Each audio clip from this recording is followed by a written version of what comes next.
Hello everyone, कैसे हैं आप? आशा करती हूँ आप ठीक हैं, मज़े में हैं, गुड हेल्थ को एंजॉय कर रहे हैं और अपना ख्याल रख रहे हैं। आज मैं लेके आई हूँ एक और ऐसा टॉपिक जो हम सबकी ज़िंदगी से जुड़ा हुआ है। क्या आप लोगों ने कभी वो पल महसूस किया है जब दिल की धड़कनें बेहद तेज़ हो गई हो, आपको आपके धड़कनों की आवाज़ तक सुनाई दे रही हो, हाथों में पसीना आया हो और दिमाग में बार बार एक ग्रामोफोन की तरह एक ही बात घूम रही हो, ये मुझसे नहीं हो पाएगा, या फिर पता नहीं अब क्या होगा।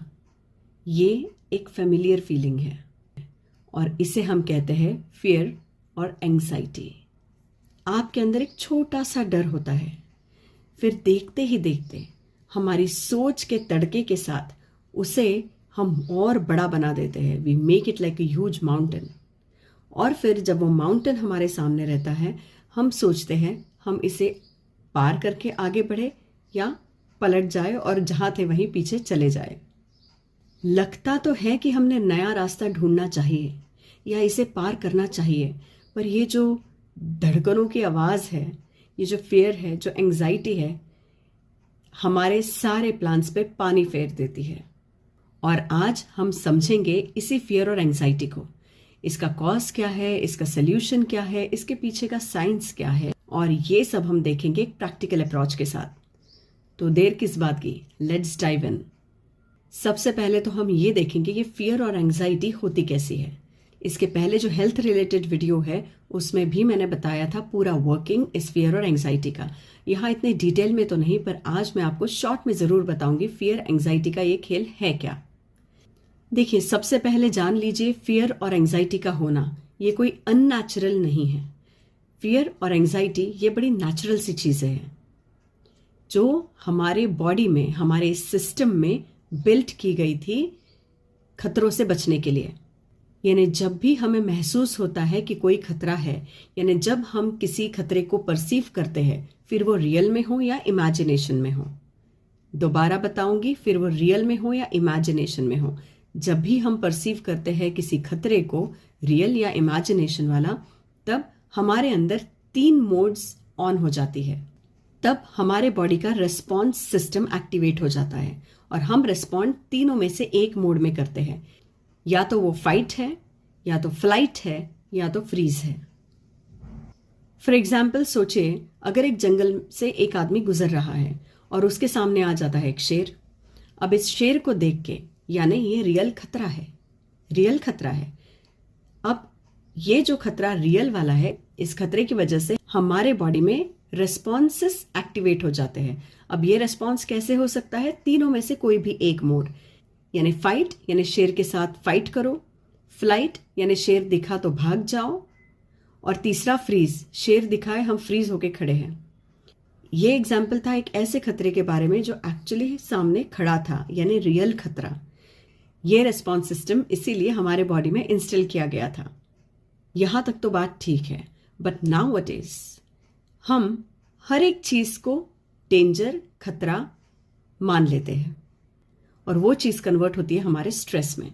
अब देखिए होता क्या है, हम किसी का बर्थडे भूल गए, एग्जाम है, उसने मुझसे 2 दिन बात नहीं की, आज मैंने ऐसे कह दिया, कल उसने ऐसे कह दिया, फिर ऐसा हुआ, फिर वैसा हुआ। इन छोटी छोटी बातों का, अच्छा जो हुआ वो तो छोड़ दीजिए, जो नहीं भी हुआ उसके बारे में हम सोचते हैं, ओवरथिंक करते हैं और उसका ही हम बना लेते हैं एक बड़ा सा खतरा, जो कि एक्चुअल है नहीं। ये इमेजिनेशन में बना है खतरा। और कुछ चीजें जो हुई है पर वो खतरा नहीं है, वो स्ट्रेसफुल बिल्कुल नहीं है, पर उसके बारे में हम सोच सोच के हम उसे बना लेते हैं खतरा। तो अब ये जो रेस्पॉन्सेस हैं हमारे बॉडी के, वो अननेसेसरी जगह पर भी ट्रिगर हो जाते हैं। जहां पहले शेर और ऐसे ही रियल खतरों के लिए ये रेस्पॉन्स सिस्टम हमारे बॉडी में बनाया गया था, वहीं आज हम इस रेस्पॉन्स सिस्टम को हर बार ट्रिगर करते हैं। और यही अननेसेसरी सिचुएशंस में, जहां ज़रूरत नहीं है, वहां जब हम इस रेस्पॉन्स को एक्टिवेट करते हैं, उसे डेंजर समझ के या उसका स्ट्रेस लेते हैं, हम एंग्जाइटी फील करते हैं, इन सारी चीज़ों की वजह से ब्लॉकेजेस क्रिएट होते हैं। ये हमारे ज़िंदगी के सबसे बड़े बैरियर्स बनते हैं। और एनएलपी में हम इन्हीं बैरियर्स को ब्रेक करते हैं। एनएलपी में हम इन्हीं सारी अनवांटेड चीज़ों को, अनवांटेड इमोशंस को, ओवरथिंकिंग को जड़ से हटाते हैं।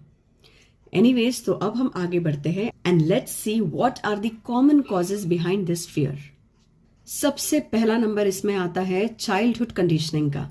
चाइल्डहुड कंडीशनिंग पे एक बहुत ही बढ़िया वीडियो है, आपको इस चैनल पे मिल जाएगा, डिस्क्रिप्शन बॉक्स में लिंक दे दूंगी, जरूर देखें, मिस ना करें। चाइल्डहुड में ऐसी कोई चीजें हमारे साथ होती है या ऐसी कुछ चीजें हम देखते हैं जिस वजह से जाने अनजाने में कुछ चीजों का हम स्ट्रेस लेने लगते हैं। वो चीजें हमारे अंदर ट्रिगर के रूप में सेट हो जाती है।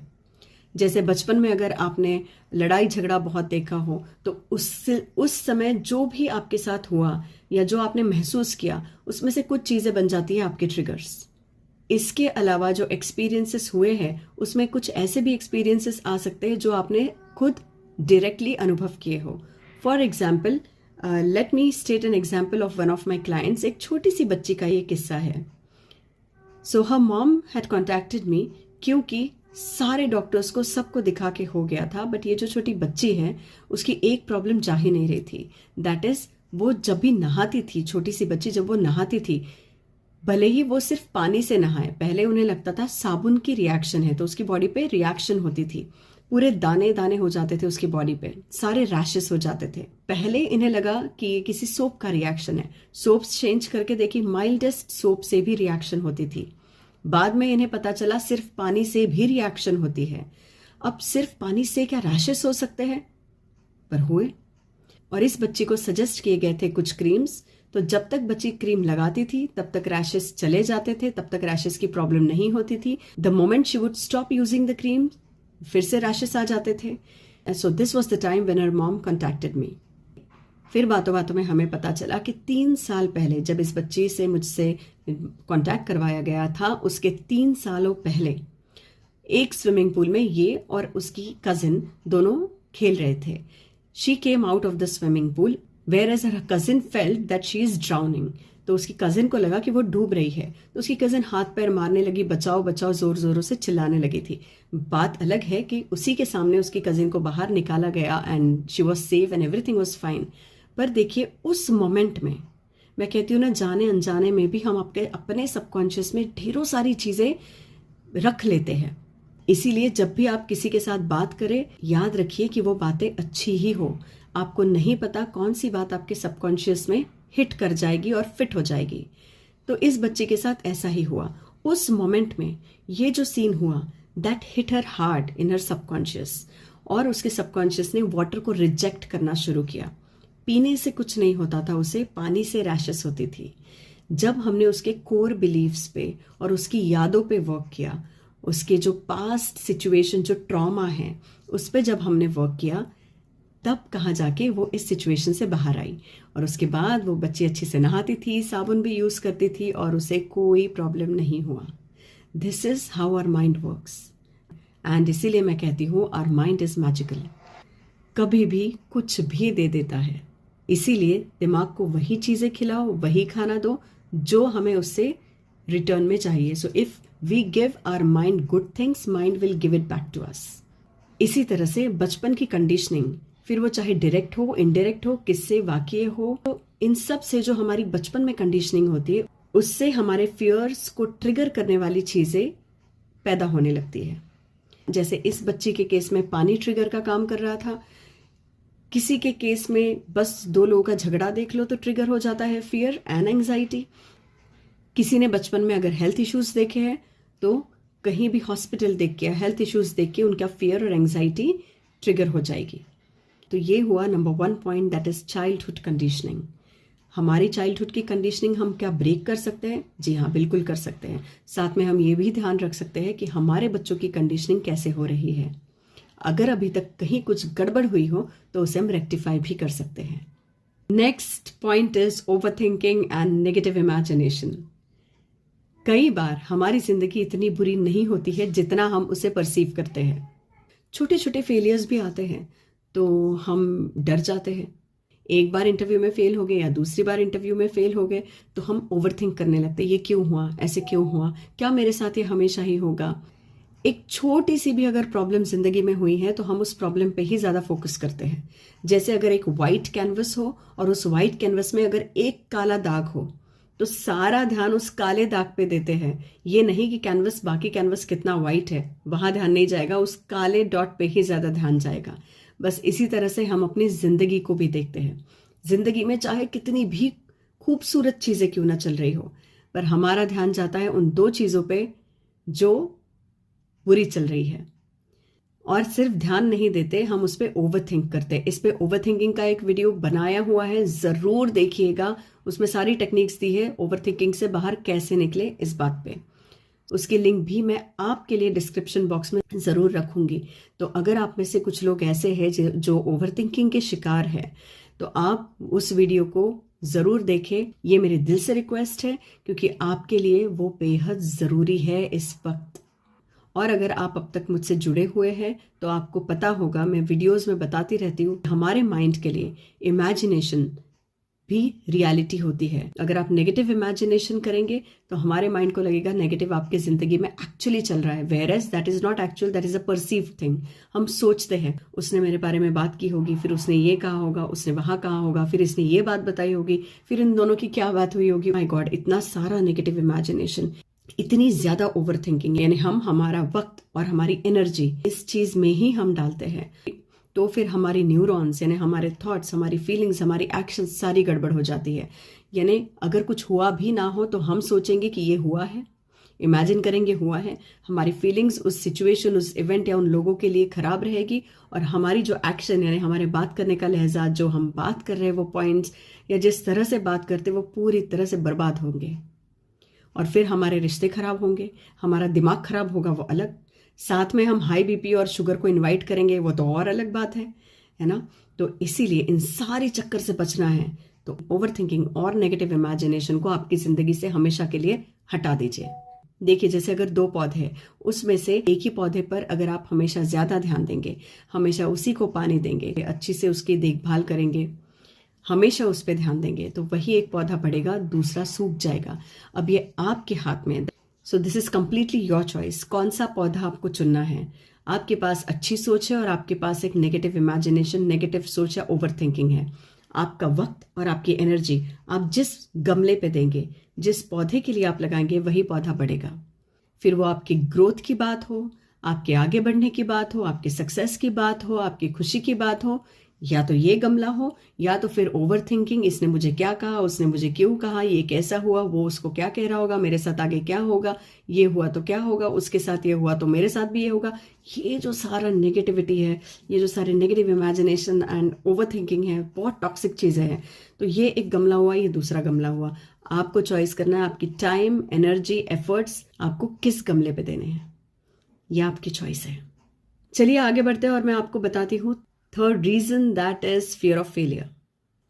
अगर मैं फेल हो गया तो क्या होगा, यहां तक नहीं रुकती है बातें। फेल अगर मैं हो गया तो दुनिया क्या कहेगी, फेल हो गया तो ये क्या कहेगी, वो क्या कहेगा, यही सारी चीजें चलती है। और ये भी है एक बेसिक रीजन आपके फियर का, क्योंकि अगर आप इस डर, फियर ऑफ फेलियर के साथ अगर आप जीते हैं तो आप काम शुरू करने से पहले डिमोटिवेट हो जाएंगे, पढ़ाई शुरू करने से पहले ही आप डिमोटिवेट हो जाओगे, पढ़ाई करोगे नहीं। आपका कोई काम भी अगर आपको शुरू करना है वो भी उसके पहले ही आप छोड़ देंगे, या तो आप आपका 100% एफर्ट इस काम को नहीं दे पाएंगे, क्योंकि फियर है ही ऐसी चीज, वो हमेशा आपको पीछे खींचने की ही कोशिश करेगा। उसी में फियर को मजा आता है। अगर आपको फियर को मात देनी है तो द बेस्ट पॉइंट इज खुद पे भरोसा रखें। यानी जहां खुद पे भरोसा आता है वही कॉन्फिडेंस आता है, और जहां ये दोनों चीजें हो, फियर तो वहां रहेगा ही नहीं। बैच फ्लावर रेमेडी में भी फियर के लिए एक बहुत अच्छी रेमेडी है। अच्छा, अगर आपको बैच फ्लावर रेमेडी क्या है पता नहीं तो उसकी लिंक भी मैं दे दूंगी, आप जरूर चेक कीजिएगा। फेलियर के बाद आता है lack of control, and this is one more reason behind fear. याद कीजिए लॉकडाउन के वक्त क्या हुआ था, कोरोना डेज, लॉकडाउन हुआ था और कई लोग फियर में थे, यही सोच के कि हमारी इस सिचुएशन का अब आगे क्या होगा, हमारा क्या होगा, इस देश का क्या होगा, ये जो सिचुएशन सब चल रही है आगे क्या होगा। रोज न्यूज एंड न्यूज़पेपर में काफी कुछ पढ़ते थे और सुनते थे, देखते थे। ये था लैक ऑफ कंट्रोल। कहीं ना कहीं हमें पता था कि इस सिचुएशन पे हमारा कोई कंट्रोल नहीं है, हो ही नहीं रहा था। तो ये जो लैक ऑफ कंट्रोल है, सिर्फ इसी सिचुएशन में नहीं, आपको अगर लगता है आपकी ज़िंदगी में किसी सिचुएशन में आपका कंट्रोल नहीं है, रिलेशनशिप भी हाथ से छूटती जा रही है, या और कोई एक्सटर्नल फैक्टर्स है जिस पे आपका कंट्रोल नहीं है, there is lack of control, तो ज़रूर यहाँ से फियर ट्रिगर होगा। तो ये सारे हुए रीजंस या कॉजेस ऑफ फियर।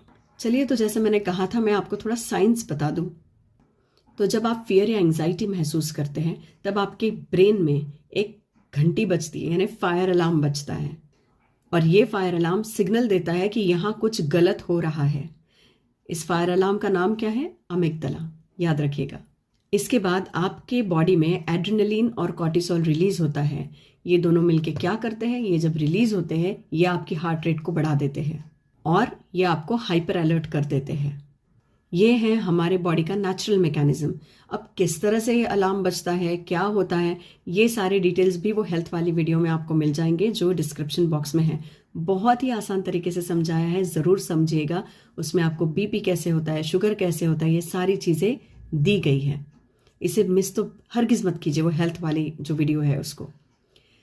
तो खैर, ये सारी चीज़ें होती है, हमारे हार्ट रेट बढ़ जाता है, हम हाइपर अलर्ट हो जाते हैं। ये तब ठीक है जब एक्चुअल आपने सामने बहुत बड़ा डेंजर देखा हो, तब के लिए ठीक है। पर क्या हो अगर ये आए दिन हर थोड़ी मोमेंट में अगर ऐसा ही काम करता रहे, जो चीज़ वंस इन अ वाइल होनी थी वो बार बार और रेगुलर होने लगे, यानी रेगुलरली आपका अमिगडाला फायर अलार्म बजी रहा है और फिर एड्रेनलिन और कॉर्टिसोल रिलीज हो ही रहा है, आपकी हार्ट रेट बढ़ी रही है एंड आप हमेशा ही हाइपर अलर्ट मोड में ही रहते हो। तो ये जो फायर अलार्म बजने से लेके शुरुआत होती है स्टोरी, ये अगर बार बार और कंटिन्यूसली होने लगे तो ये सारी चीज़ें हो जाती है क्रॉनिक, यानी आपको क्रॉनिक एंजाइटी होती है, जो आपकी हेल्थ और प्रोडक्टिविटी पे बहुत ही गहरा प्रभाव डालती है। So this was the science behind fear and anxiety, as I had told you. मैंने शेयर किया है, पर इसका डिटेल जो है वो हेल्थ वाली वीडियो में डिटेल में जरूर देखें। तो ये सब जानने के बाद एक सवाल जरूर आएगा, क्या कभी डर नहीं लग सकता? क्या कभी हमें एंजाइटी नहीं होगी? जरूर होगी, डर भी लगेगा। There would be fear, there will be anxiety, there would be stress also, but all these things should be up to a limit. और हर बार नहीं, एवरी मोमेंट ये सब नहीं होना चाहिए। जहाँ सही में ज़रूरत है वहीं ये हो तो सही है। कहते हैं ना, जहाँ सही वक्त है वही सही चीज़ें होनी चाहिए, ये वैसी ही बात है। जैसे नमक सब्जी में ही अच्छा लगेगा, दूध के साथ नमक अच्छा नहीं लगेगा। तो जो चीज़ जहाँ ज़रूरी हो और जितने प्रोपोर्शन में ज़रूरी है वो चीज़ वैसी ही हो। तो शायद अब आप सोचेंगे how to overcome fear and anxiety, तो लीजिए बता देती हूँ। So now I am sharing few powerful techniques to overcome fear and anxiety. आपकी ब्रीदिंग, ये एक रिमोट कंट्रोल है आपके फियर एंड एंजाइटी का, क्योंकि जब भी आप किसी फियर को एक्सपीरियंस करते हैं या when you are anxious, shallow breathing हो जाती है। उस वक्त तुरंत उस एंजाइटी से, उस फियर से बाहर निकलने के लिए स्टार्ट प्रैक्टिसिंग डीप ब्रीदिंग। किस तरह से? 4 and 6 रूल। बहुत अलग अलग रूल्स है। रेनबो ब्रीदिंग होता है, then there is square breathing method, there are lot of different methods. यहाँ मैं बिल्कुल सिंपल सी आपको बताती हूँ हाउ टू गो अहेड। यानी 4 सेकेंड्स के लिए आपको इनहेल करना है और 6 सेकेंड्स के लिए आपको एक्सहेल करना है। एक्सहेल वाला टाइम जो है वो थोड़ा ज़्यादा लंबा होगा। ये अगर आप 5 बार करेंगे, आपका फियर और एंजाइटी छूमंतर हो जाएंगे, ट्रस्ट मी। यानी अगर आपकी फियर एंड एंजाइटी एक ओवर स्पीडिंग कार है, तो ये जो ब्रीदिंग टेक्निक है ये एक ब्रेक का काम करेगी। Next best thing is either or you can follow this technique after the first one, reframing of thoughts, यानी नेगेटिव को पॉजिटिव में बदलना। मान के चलिए अगर एक क्रिकेटर को बेस्ट शॉट देना है अब उसका, और उस समय ख्याल आता है क्या होगा अगर मैं नहीं कर पाया, तो ऐसे समय में उसको फ्लिप करना है और उसको रीफ्रेम करना है, यानी बदलना है, चेंज करना है इस नेगेटिव स्टेटमेंट को पॉजिटिव स्टेटमेंट से। जैसे यही चांस है मुझे मेरा बेस्ट शॉट देने का, so I suggest you to start reframing your thoughts, यानी जो भी आपका स्टेटमेंट है उसे पलट दीजिए या उसे चेंज कर दीजिए and fit it in your mind. Next is grounding technique to overcome fear and anxiety and your overthinking and everything. इस ग्राउंडिंग टेक्निक को 5 4 3 2 1 टेक्निक भी कहते हैं, जिसमें हम सबसे पहले कोई भी 5 चीजें देखते हैं, पूरी तरह से उसे निहारते हैं, ऑब्जर्व करते हैं, जो भी आपके इर्द गिर्द पास और दूर जैसे अलग अलग डिस्टेंस में कोई भी हमें 5 चीज़ें देखनी होती है, उन्हें देखिए, उन्हें निहारिए, उन्हें ऑब्जर्व कीजिए। उसी में सिर्फ उसे ऑब्जर्व करने में, उसे देखने में आप खो जाइए। उसके बाद दिस इज 5, उसके बाद किसी भी 4 चीज़ों को आपको टच करना है। जैसे आपने टच किया तो आफ्टर टचिंग और after holding that thing, try to feel the texture, how is the texture, how is it feeling, is it smooth, is it rough. तो इस तरह से आपको कोई भी 4 चीज़ें छूनी है, महसूस करनी है। तो this was 4 and now talking about 3। Next, try to listen to any 3 things. Okay, जैसे कहीं घड़ी की टिक टिक की आवाज़ है, तो कहीं कुछ काम चल रहा है वो आवाज़ है, तो ऐसी कोई भी रैंडम 3 चीज़ों की आवाज़ें आपको सुननी है। सिर्फ ऐसे ही नहीं, गौर से सुननी है। नाउ कमिंग टू सेकेंड, आपको इसमें किसी भी 2 चीज़ों को स्मेल करना है। कोई भी 2 चीज़ें, whatever you have around you, you just have to smell it. Last, there is 1, आपको कोई भी एक चीज़ टेस्ट करनी है, तो पूरी तरह से उस टेस्ट में खो जाइए। जब आप स्मेल करेंगे, पूरी तरह से उस स्मेल में खो जाइए। दिस इज 5 4 3 2 1 टेक्निक, जिसमें आप आपके सेंसेस पर वर्क करके आपके फियर, एंग्जाइटी, ओवर थिंकिंग सबको खत्म कर देते हैं। पहले जो हमने तीनों एक्सरसाइजेस देखी है, जैसे ब्रीदिंग, रिफ्रेमिंग एंड ग्राउंडिंग, वो भी अगर आप ट्राई करते तो you will come out of fear and anxiety. अगर आप ओवर थिंकिंग के शिकार है तो दोबारा मैं आपको बताऊंगी, प्लीज चेक ओवर थिंकिंग वाला वीडियो, स्पॉटिफाई पर भी वो अवेलेबल है। फियर और एंग्जाइटी बिल्कुल भी प्रॉब्लम नहीं है, ये सिर्फ सिग्नल है। ठीक है, अब ये सिग्नल हमेशा बचता रहे तो ही वो प्रॉब्लम के रूप में आता है, otherwise fear and anxiety are mere signals. और आपके पास इसे हैंडल करने का पूरा पावर है, तो आज ही इसे हैंडल करने की और इस जर्नी की शुरुआत करें और आप आपके दिमाग के मास्टर बन जाएं। Don't let your mind rule you, you have to rule your mind and heart. You are the master of your mind and heart.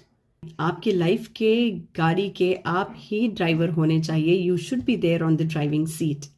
मेरे वीडियोस देख के किसी ने मुझे पूछा है, why should we go for NLP, why should we go for life coaching, जब हमारे ही पास सब कुछ है तो हम क्यों ये करें।